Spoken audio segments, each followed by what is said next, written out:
दो गुप्त नवरात्रे होते हैं, थोड़ा ध्यान देंगे। दो गुप्त नवरात्रे होते हैं। एक गुप्त नवरात्रा यही माघ के महीने में आता है। आज से नवरात्रे प्रारंभ हुए हैं, 9 दिन तक। ये गुप्त नवरात्रे के 9 दिन। अगर आपको ऐसा लगता है कि शिवजी आप बाबा मेरी नहीं सुन रहा, बहुत संघर्ष का जीवन चल रहा है, बहुत परेशानी का जीवन चल रहा है, बहुत कष्ट का जीवन चल रहा है और कोई मंजिल, कोई राह, कोई मार्ग दिख ही नहीं रहा, तुम्हारा कैसा भी दुख है, जो आज गुप्त नवरात्रे प्रारंभ हुए, आज से 9 दिन तक का एक नियम ले लो गुप्त नवरात्रे में कि मुझे शिवजी के मंदिर में अशोक सुंदरी वाली जगह पर एक बेलपत्र माँ हेमवती माता के नाम से, कौन सी माता? हेमवती, माँ हेमवती के नाम से एक बेलपत्र अशोक सुंदरी वाली जगह पर समर्पित करूंगी। 9 दिन का एक नियम धारण करो और 12वें या 15वें दिन आप देखिए आपका जो दुख है मेरा बाबा उसको काट कर ही रहा। गुप्त नवरात्रे जो आज से प्रारंभ हुए हैं, गुप्त नवरात्रा है। इस नवरात्रे में हेमवती माता का स्मरण करना, एक बेलपत्र का पूजन करना या एक बेलपत्र के वृक्ष के नीचे आप 9 दिन तक भी, अगर मंदिर तक भी नहीं जा सकते, मंदिर में आप बेलपत्र रखने नहीं जा सकते, तो आपके घर के आंगन में, द्वारे पर, बगीचे में, आपके घर के पास अगर कोई बेलपत्र का पौधा है, वृक्ष है, उस बेलपत्र के वृक्ष के सामने एक बेलपत्र का पत्ता रखकर भी अगर आप उस पर जल चढ़ा रहे हैं या पूजन कर रहे हैं हेमवती माता के नाम से, तो उसका फल आपको मिलेगा। और मान लो बेलपत्र का वृक्ष भी नहीं है, हम मंदिर भी नहीं जा सकते, हम कहीं नहीं जा सकते, घर से बाहर कैसे निकलें? पानी तेज है, जलवृष्टि हो रही है, बहुत सा पानी है, तो क्या करें? अपने घर में जो शिवलिंग है, तुम्हारे घर में अगर जो शिवलिंग है, तुम्हारे घर में जो शिवलिंग विराजमान है, उसी शिवलिंग के साक्षी में, सम्मुख में भी अगर हेमवती माता का नाम लेकर अगर एक बेलपत्र समर्पित करोगे 9 दिवस तक, तो उसका फल मिलेगा जरूर, उसका फल मिलेगा। फिर से बोलो, कौन माता है? हेमवती। कौन है ये? शिव महापुराण की कथा कथी है, जब माता पार्वती जी हिमालय राज के घर में प्रकटी और हिमालयों की कंदरा में बैठकर मां पार्वती जी तप साधना में लीन हुई।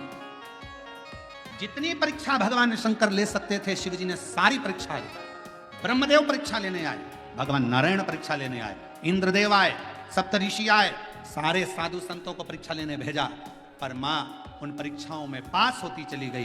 तब भगवान शंकर ने दर्शन देकर कहा, पार्वती आज से तुम्हारा नाम हेमवती रहेगा। सुनो पार्वती, तुम्हारे इस नाम की आराधना जो तुम्हारे गुप्त स्वरूप में करेगा, उसको मनवांछित फल की प्राप्ति हो जाएगी। और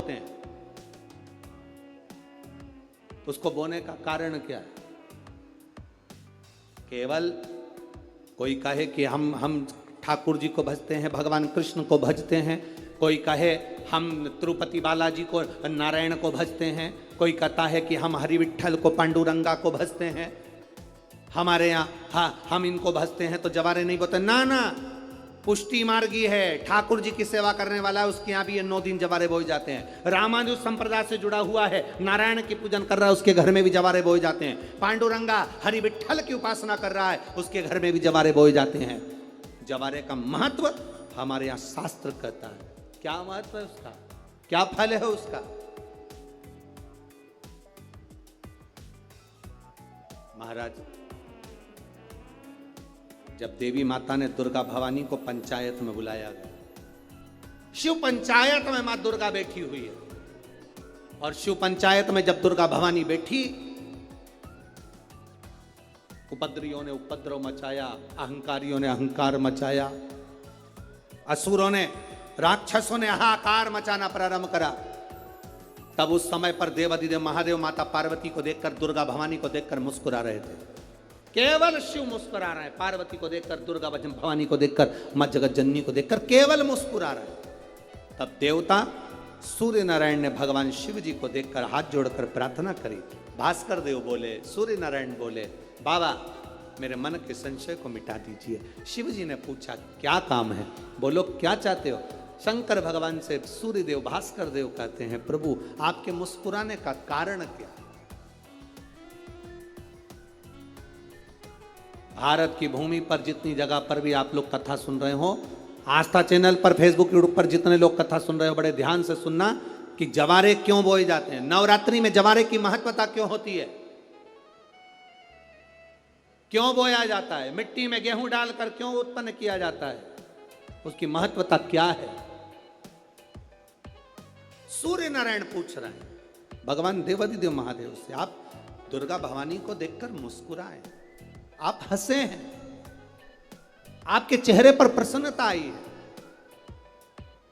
कारण